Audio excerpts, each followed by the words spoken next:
Hi, my name is Sonia. I'm a guide, intuitive channel, author and creative. And today I would like to do a card reading for you for this week, commencing the 20th of April. But remember, whenever you're watching this, we're moving out of linear time. We kind of don't know how it's going to be. We're kind of going with the flow as much as we can, but we're moving into being our multidimensional selves, and we're moving into multidimensional time. We don't know what that is, so we're discovering it as we go. So it doesn't matter when you are watching this, because it will be appropriate for you if it has a resonance. So the cards I want to pick today is Alana Fairchild White Light Oracle cards, if you can see those, yeah. And we're just going to see what card we get for this week. I've just been doing a light language recording in my group, and in my Conscious Awakening group, and I got some very specific energies which I think are very appropriate for us for this week. So it will be interesting to see if this card, just bear with me, I'm just going to read out the energies that I was given, relate to that.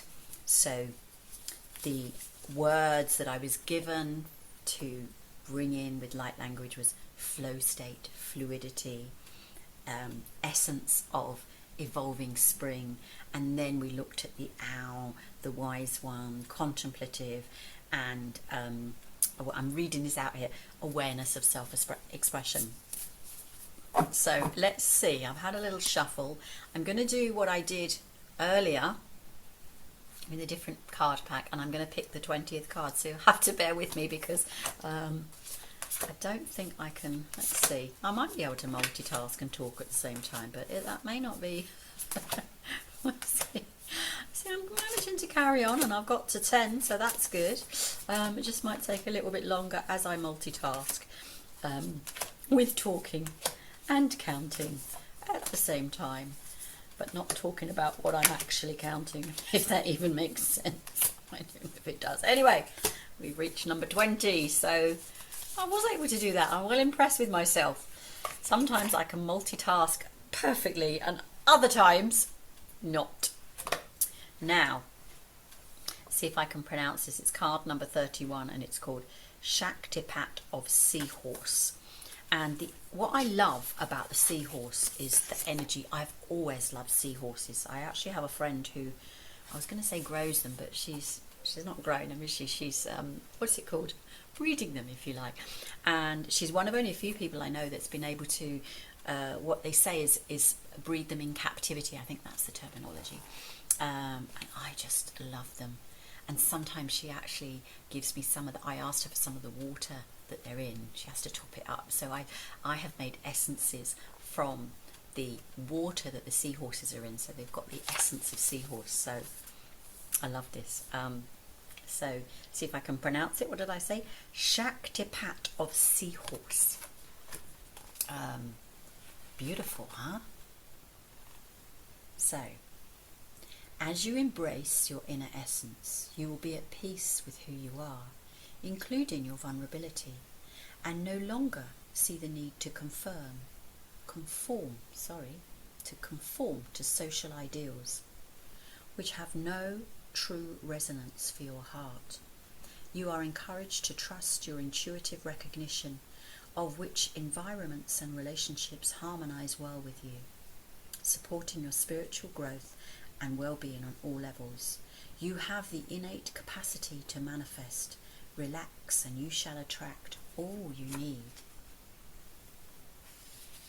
Volatile or overly restless seas compromise the well-being of the seahorse.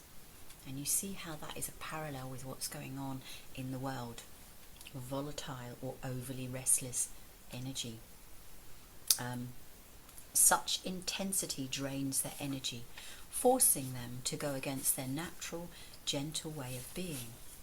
They thrive in environments that are calm and accommodate their slow, graceful movements. Rather than aggressively hunting, seahorses patiently wait until what they need comes their way, and then actively receive it. Oh, how beautiful. A lesson for us, hey? Seahorse has a relationship of commensalism.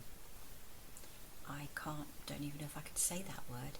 Commensalism with seagrass. I'm guessing it means a connection into, a cohabitation.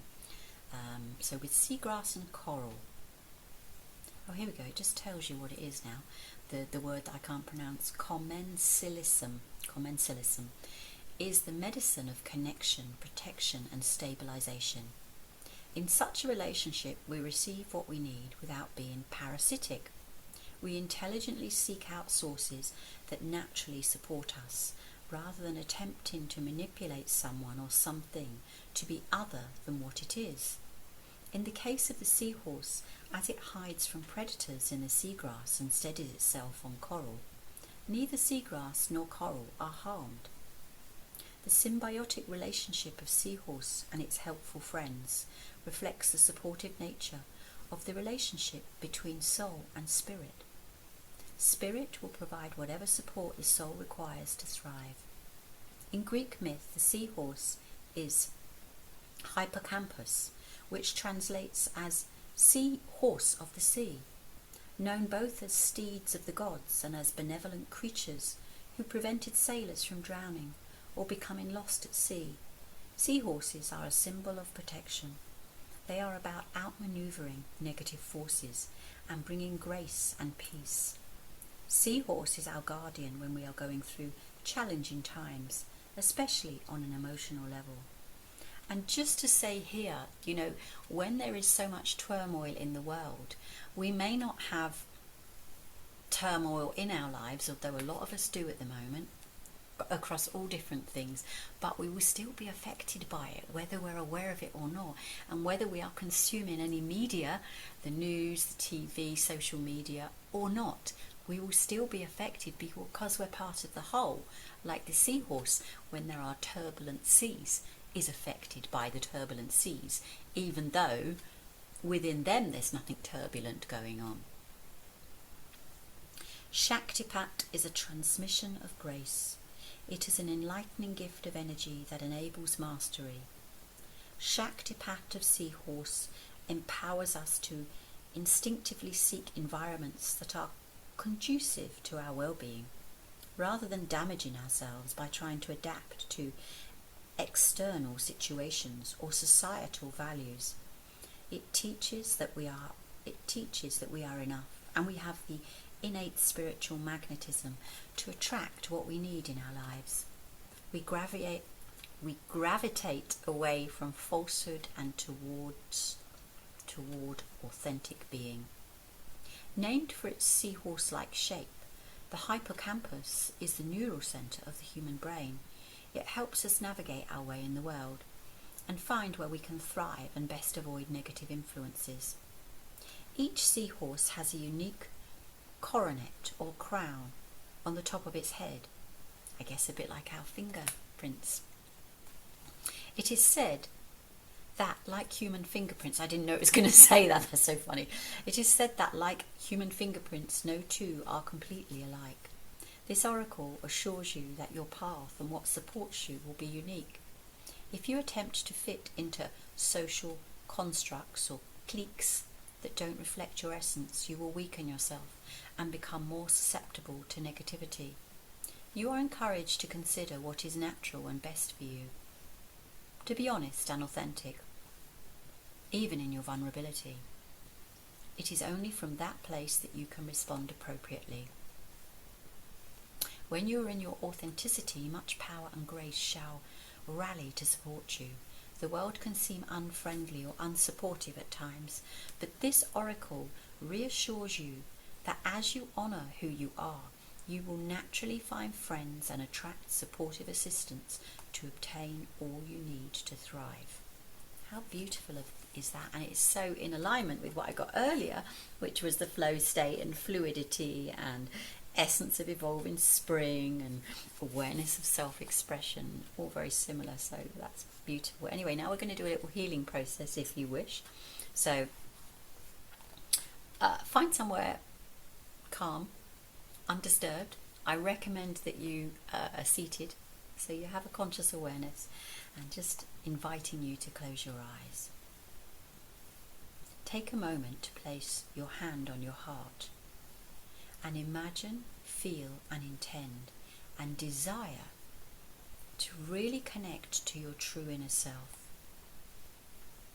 You can imagine going beneath the layers of your appearance and outer self into the inner realm of your soul, and say aloud or in your mind's eye, I trust in the uniqueness, sacred beauty, higher purpose and perfect inner potential that I am.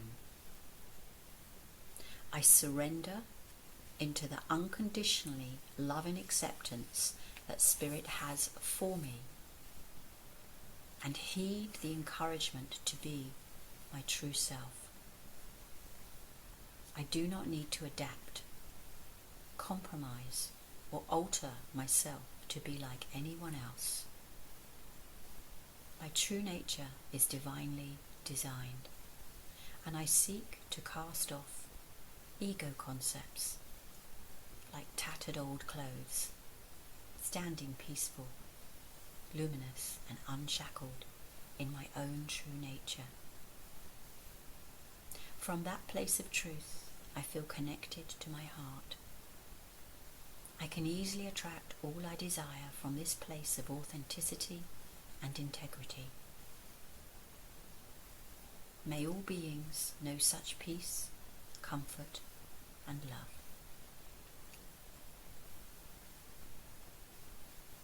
Just for a few moments, rest in the connection with yourself, with your hand on your heart.